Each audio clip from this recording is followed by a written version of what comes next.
श्रीसलम MLA Buddha Rajshekhar Reddy को फौरी मुअत्तल किया जाए, कबायली रहनुमाओं का मुतालबा।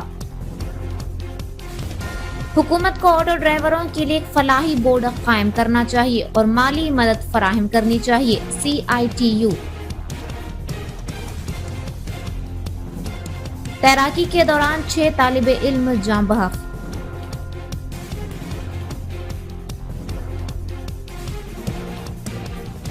₹83 लाख के मसरूका मोबाइल फोन बरामद।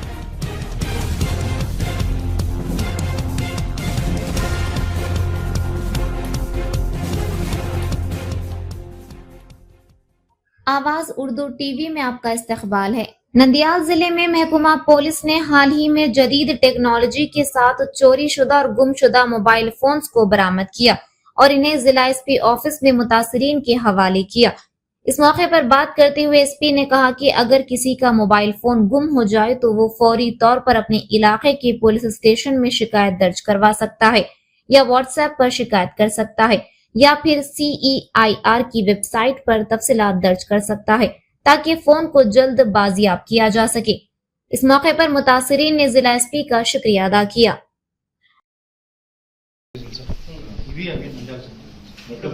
మొత్తం కాస్ట్ అంతా 75 lakhs డిస్ట్రిబ్యూషన్ అక్కడ హెడ్ ఆఫ్ సబ్ డివిజన్ వాళ్ళు సబ్ డివిజన్ హెడ్ క్వార్టర్స్ వచ్చాయండి ఇంత దూరం రావడం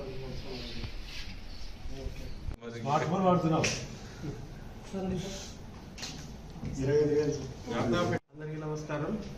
ఈరోజు లాస్ట్ మొబైల్స్ కానీ ఎవరు థెఫ్ట్ చేసిన మొబైల్స్ కానీ ఈరోజు రికవరీ చేసి నంద్యాల జిల్లాలో 508 మొబైల్ రికవరీ చేసి 83 lakhs వర్త్ మొబైల్కి ఈరోజు వాళ్ళ ఓనర్స్కి వెనక ఇవ్వడం జరుగుతుంది। దాంట్లో ముఖ్యంగా నంద్యాల సబ్ డివిజన్లో 307 మొబైల్స్ రికవరీ అయింది, ఆలగడ్డలో 58, ఆత్మూరు 53, డోర్ 90। ఇప్పుడు ఇవన్నీ ఇక్కడ ఏర్పాటు చేసిన తర్వాత అన్ని మొబైల్స్ మన సబ్ డివిజన్ హెడ్ క్వార్టర్స్కి పంపించి అక్కడ ఉన్న వ్యక్తికి అక్కడే ఇస్తాము, ఇంత దూరం రావడానికి అవసరం లేదు। సో ఈరోజు అదే జరుగుతుంది। అండ్ ఎవరైనా మొబైల్ లాస్ట్ అయితే మీ స్టేషన్లో కంప్లైంట్ చేయొచ్చు, లేకపోతే చాట్ బాట్ ద్వారా ఒక WhatsApp నెంబర్ ఉంది, చాట్ బాట్ ద్వారా మనకి తెలియచేయవచ్చు ఆర్ CEIR పోర్టల్లో మీ కంప్లైంట్ రైజ్ చేస్తే అది కూడా మనకి వస్తాయి, మనం ఈ రికవరీ చేసి మీకు ఇవ్వడం జరుగుతుంది।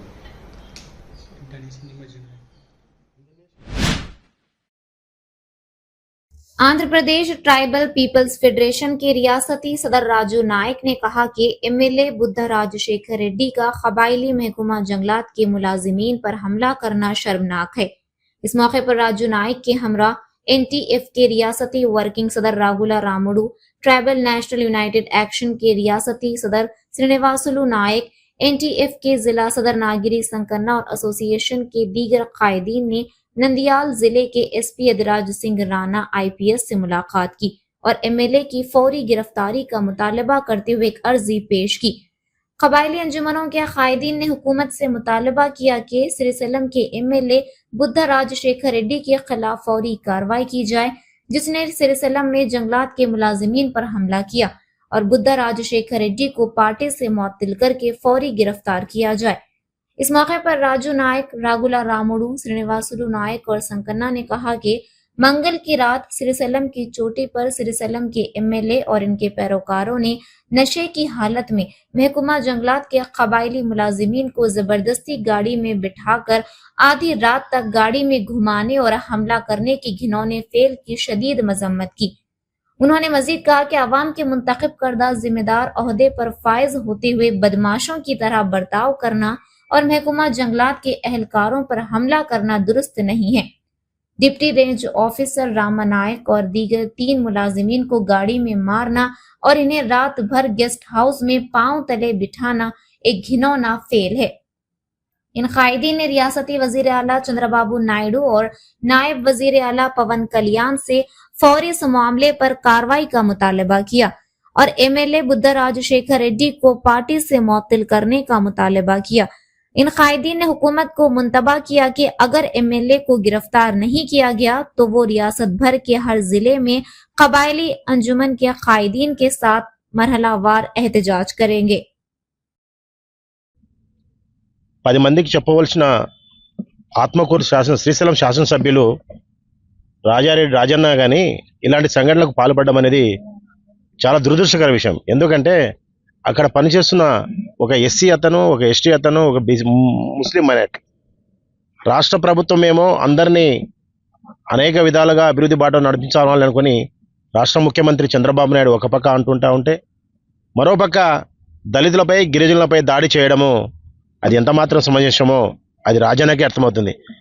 డ్యూటీలో ఉండగా, యూనిఫామ్లో ఉండగా ఒక వ్యక్తి పైన దాడి చేసి వారిని అక్కడి నుంచి దాదాపు 70 కిలోమీటర్ల దూరం, దాదాపు 70-75 కిలోమీటర్లు తీసుకుని వెళ్ళి సున్నిపెంట, శ్రీశైలంలో తిప్పుతూ వారిని కొడుతూ వాళ్ళ చెప్పుల కింద కూర్చోపెట్టుకోవడం, వాళ్ళను కులాల పేరు పెట్టి దూషించడం చాలా బాధాకర విషయం. కానీ ఇప్పటికైనా రాష్ట్ర ముఖ్యమంత్రి వర్యులకు మేము ఒకటే తెలియజేసుకున్నాం, ఇలాంటి సంఘటనలు పునరావృతం కాకుండా చూడవలసిన బాధ్యత ఎంతైనా ఉంది. ఇలాంటి చర్యలు పాల్పడిన వారికి ఖచ్చితంగా ఒక్కసారి రాష్ట్ర ప్రభుత్వం వారిపై చర్యలు తీసుకుంటే మరొకరు ఇలాంటి సంఘటనలు చేయకుండా ఉంటారన్నదే మా అభిప్రాయం. ఇలాంటి సంఘటనలు ఎక్కడ జరిగినా గిరిజనులకు ఆల్ ఇండియా బంజారా సేవా సంఘం అన్నది దేశవ్యాప్తంగా ఉంటుంది. దీనికి మేము పార్టీలతో పాటు సంబంధం లేకుండా ఖచ్చితంగా అందరం బంజారాలు అయితే ఏమి అన్ని కులాలతో కలుపుకొని అతనిపై చర్యలు కానీ తీసుకోకపోతే ఖచ్చితంగా రాష్ట్ర వ్యాప్తంగా ఉద్యమాలు చేపట్టడానికి కూడా మేము ముందుంటామని తెలియజేస్తూ, నా పేరు బాలు నాయక్, ఆల్ ఇండియా బంజారా సేవా సంఘం రాష్ట్ర యువజన వర్కింగ్. శ్రీశైలం ఎమ్మెల్యే బుడ్డా రాజశేఖర రెడ్డి గారు గిరిజన ఉద్యోగస్తులైనటువంటి రమానాయకు మిగిలినటువంటి సిబ్బంది పైన రాత్రిపూట పర్మిషన్ లేకుండా కూడా పర్మిషన్ ఇవ్వాలని చెప్పేసి వాళ్ళపైన దాడి చేసి మరి కిడ్నాప్ చేసి మరి తీవ్రంగా కొట్టడం జరిగింది.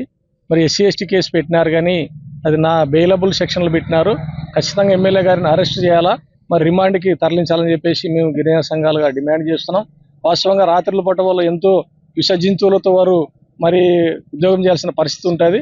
మరి ఎమ్మెల్యే గారు మరి ఈ విషయాన్ని తెలిసి కూడా ఒక ఎమ్మెల్యే ఉండి మరి వాళ్ళకి ఏదైనా సాధక బాధకాలు చూడాల్సిన పరిస్థితి ఉన్నా కూడా ఎమ్మెల్యే వాళ్ళ బాధ్యత తీసుకోవాలా. అది విధంగా చేయకుండా మరి తోటి ఉద్యోగస్తులను చూడకుండా ఉద్యోగస్తులను దాడి చేసి తీవ్రంగా గాయపరిచినటువంటి బుడ్డా రాజశేఖర రెడ్డి గారిని వెంటనే అరెస్ట్ చేసి రిమాండ్కి తరలించాలా. అదేవిధంగా మళ్ళీ చంద్రబాబు నాయుడు గారు వెంటనే ఆయన పైన చర్యలు తీసుకొని మరి సస్పెండ్ చేయాలని చెప్పేసి మనం గిరిజన సంఘాలుగా డిమాండ్ చేస్తున్నాం.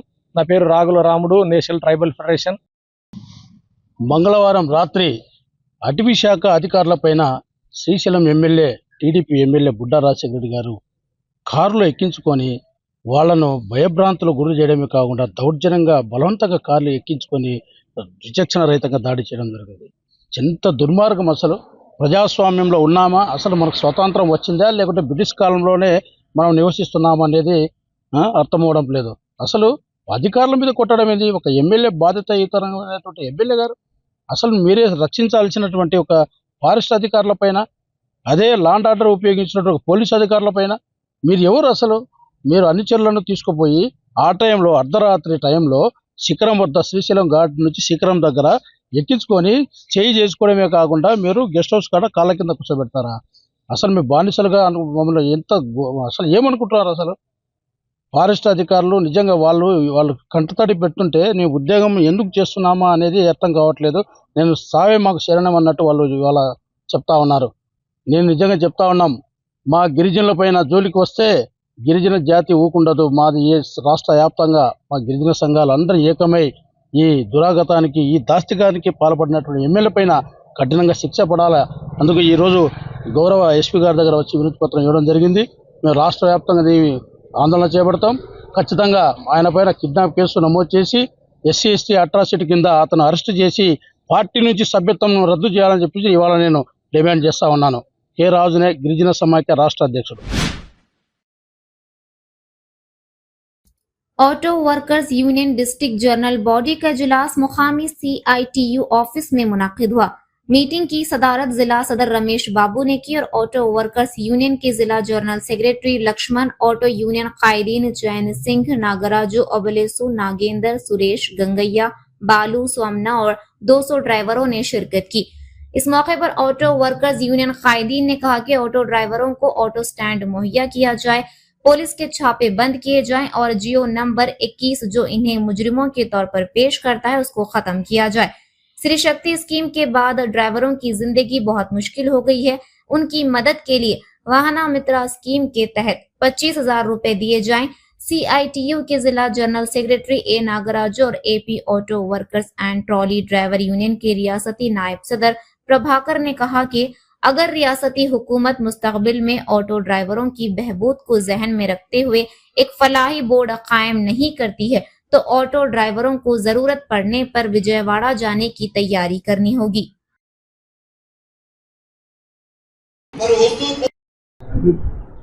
రాష్ట్ర వ్యాప్తంగా ఆటో డ్రైవర్లు ప్రజలపైన ఆధారపడి 12 లక్షల మందికి పైగా ఉన్నారు. వీరిపైన ఆధారపడినటువంటి కుటుంబ సభ్యులు దాదాపుగా 25 లక్షల మందికి పైగా ఉన్నారు. అటువంటి రంగాన్ని నిర్వీర్యం చేసేలాగా కూటమి ప్రభుత్వం అధికారంలోకి వచ్చిన తర్వాత సూపర్ 6 పథకంలో భాగంగా మహిళలందరికీ ఉచిత బస్సు ప్రయాణాన్ని అమలు చేయడం జరిగింది. అయితే ఉచిత బస్సు పథకానికి ఆటో డ్రైవర్లు వ్యతిరేకం కాదు. అయితే ఉచిత బస్సు ప్రవేశపెట్టడం ద్వారా ఆటో డ్రైవర్ల జీవన మనుగడ గురించి ఆలోచన చేయకుండా నిర్లక్ష్యం చేయడం సరైనది కాదు. ఆటో డ్రైవర్లను ఆదుకోవడం కోసము గతంలో వాహన మిత్ర పథకం ద్వారా సంవత్సరానికి ఒక 10,000 రూపాయలు ఇచ్చి అరకొరగా లబ్ధి చేకూర్చేటువంటి అవకాశం ఉండేది. ఈ ప్రభుత్వం వచ్చిన తర్వాత పూర్తిగా పథకాన్ని ఎత్తివేసి ఆటో డ్రైవర్ల పైన చలానాలు జరిమానాల పేరుతో పెద్ద ఎత్తున ఈరోజు వాళ్ళపైన భారాలు వేయడమైనటువంటిది జరుగుతుంది. అంతేకాకుండా అనుకోకుండా జరిగేటువంటి యాక్సిడెంట్ల ద్వారా ప్రభుత్వము ఆటో డ్రైవర్లను జైలుకు పంపేటువంటి విధానాన్ని మానుకోవాలా. ఆ విధంగా మానుకోకుండా వారిపై 10 సంవత్సరాల నుంచి జీవిత ఖైదు వేసే విధంగా 30,000 నుంచి 3 లక్షలకు పైగా జరిమానాలు విధించేలాగా ఈ రోజు జీవో నెంబర్ 21ని తీసుకురావడం అనేటువంటిది జరిగింది. కాబట్టి రాష్ట్ర ప్రభుత్వం వెంటనే జీవో నెంబర్ 21ని పూర్తిగా రద్దు చేసుకోవాలి.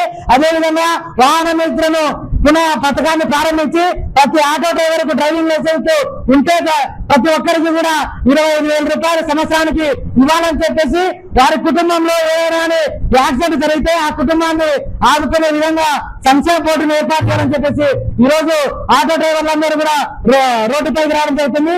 ఇప్పటికైనా ప్రభుత్వము ఆటో డ్రైవర్ల సంక్షేమం కోసం సంక్షేమ బోర్డును ఏర్పాటు చేయాలి. జీవో నెంబర్ 21ని రద్దు చేయాలి. వాహన మిత్ర పథకం ద్వారా ప్రతి ఒక్క ఆటో డ్రైవర్ కు 25,000 రూపాయలు ఇవ్వాలని చెప్పేసి ఈ రోజు రాష్ట్ర ప్రభుత్వాన్ని డిమాండ్ చేస్తున్నాము. లేకపోతే ఆటో డ్రైవర్లను సమీకరించి ఖచ్చితంగా చెలో విజయవాడకైనా సిద్ధపడతామని చెప్పేసి ఈ రోజు రాష్ట్రంలో దేశంలో ప్రయాణికుల్ని తమ గమ్యస్థానాలకు చేర్చడం కోసం ప్రభుత్వం ఉపాధి ఇచ్చినా ఇవ్వకపోయినా తమ సొంత డబ్బులు ఖర్చు పెట్టుకుని ఆటోలు కొనుగోలు చేసి ప్రయాణికుల్ని తమ గమ్యస్థానాలకు చేర్చే దాంట్లో ట్రాన్స్పోర్ట్ అందులో ఆటో కార్మికులు ముందుంటారు. అటువంటి ఆటో కార్మికుల పక్షాన ప్రభుత్వం సంక్షేమ పథకాలు అమలు చేసే విషయంలో కానీ సంక్షేమ బోర్డు ఏర్పాటు చేసే విషయంలో ప్రభుత్వం నిర్లక్ష్యం వహించింది. ఈ నిర్లక్ష్యానికి తోడు ఈరోజు కేంద్ర ప్రభుత్వం రోడ్ సేఫ్టీ బిల్లుని బలవంతంగా డ్రైవర్ల మీద రుద్ది ఈరోజు డ్రైవర్లని ప్రమాదం జరిగితే ప్రమాదానికి కారకుడు డ్రైవరే. ఆ ప్రమాదం జరిగిన డ్రైవర్ కారకుడు కాబట్టి డ్రైవర్కి యావజ్జీవ కారాగార శిక్ష విధించాలని చెప్పే పద్ధతిలో సేఫ్టీ బిల్లులో ప్రవేశపెట్టడం జరిగింది. ఇది సరైనది కాదు. ఈరోజు డ్రైవరు ఏదైనా అనుకోని పరిస్థితుల్లో ప్రమాదం జరిగితే అటువైపు ఉన్నటువంటి వ్యక్తి ఇటువైపు ఉన్నటువంటి డ్రైవర్కి ఏమే శత్రువు కాదు. అది అనుకోకుండా జరిగిన ఘటనలు కాబట్టి వాటిని ఆ పద్ధతిని తీసుకోకూడదు. రోడ్ సేఫ్టీ బిల్లులో డ్రైవర్లకి అయితే నష్టం కలిగించే అంశాలనే వాటన్నిటిని వెనక్కి తీసుకోవాలని చెప్పి మేము సిఐటికి డిమాండ్ చేస్తాము. అట్లే నిత్యం డ్రైవర్ల గురించి సంక్షేమం గురించి మాట్లాడే ప్రభుత్వాలు ఈరోజు ఆటో డ్రైవర్ల సంక్షేమాన్ని గాలి వదిలేసి మహిళలకు ఉచిత బస్సు ప్రయాణం పేరు మీద ఈరోజు పథకం ప్రవేశపెట్టినారు. ఈరోజు ఆటో డ్రైవర్లు ఎవరు మహిళలకు ఉచిత బస్సు ప్రయాణాన్ని వ్యతిరేకించట్లా.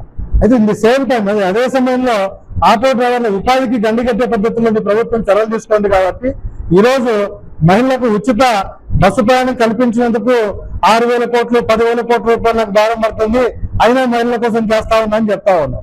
మరి మా ఉపాధి పోయింది, మా కుటుంబం రోడ్డు పడే పరిస్థితి ఉంది కాబట్టి మా పరిస్థితి ఏంటని చెప్పి ఆటో డ్రైవర్లు అడుగుతా ఉన్నారు. కాబట్టి మహిళల కోసం మీ ప్రభుత్వం కూటమి ప్రభుత్వం 6,000 కోట్లు 10,000 కోట్లైనా వెచ్చిస్తామని చెప్తుంది. కాబట్టి ఆ పద్ధతిలో ఉచిత బస్సు ప్రయాణం ద్వారా ఉపాధి కోల్పోయినటువంటి ఆటో డ్రైవర్లకి ప్రత్యేక పథకం పెట్టాలా, నెల నువ్వేమైనా చేస్తావా లేదా చెప్పు అని చెప్పి చంద్రబాబును కూటమి ప్రభుత్వాన్ని అడుగుతా ఉన్నాం. ఇప్పటికే మహిళలకు ఉచిత బస్సు ప్రయాణ పథకం వచ్చిన తర్వాత ఆటో వాళ్ళు నేను ఆదుకుంటా అని చెప్పావు. ఏం ఆదుకున్నావు? కాబట్టి ఈ నెల గడువు ఇస్తా ఉన్నాం. ఈ నెల లోపల ఆటో కార్మికుల ఉపాధి విషయంలో ప్రభుత్వం ముందుకు రాకపోతే, ఒక స్పష్టమైనటువంటి వైఖరి తీసుకోకపోతే, ఒక పథకం ప్రవేశపెట్టకపోతే మాత్రం రాష్ట్ర వ్యాప్తంగా ఆటో వర్కర్స్ నిర్వహించే పోరాటానికి సిఐటియు జిల్లా కమిటీ, సిఐటియు రాష్ట్ర కమిటీ కూడా సంపూర్ణ సహకారం అందిస్తుందని చెప్పి తెలియజేస్తాం. आंध्र प्रदेश के करनूल जिले के आसपारी मंडल के चिगली गांव में चहाशुंबे को एक अफसोसनाक वाकया पेश आया, जब तैराकी करने गए 6 तालिबे इल्म हादसाती तौर पर तालाब में डूबकर जाँ बाख हो गए। इस वाकये के बाद करनूल जिले के आसपारी मंडल के चिगली गांव में गम की लहर दौड़ गई।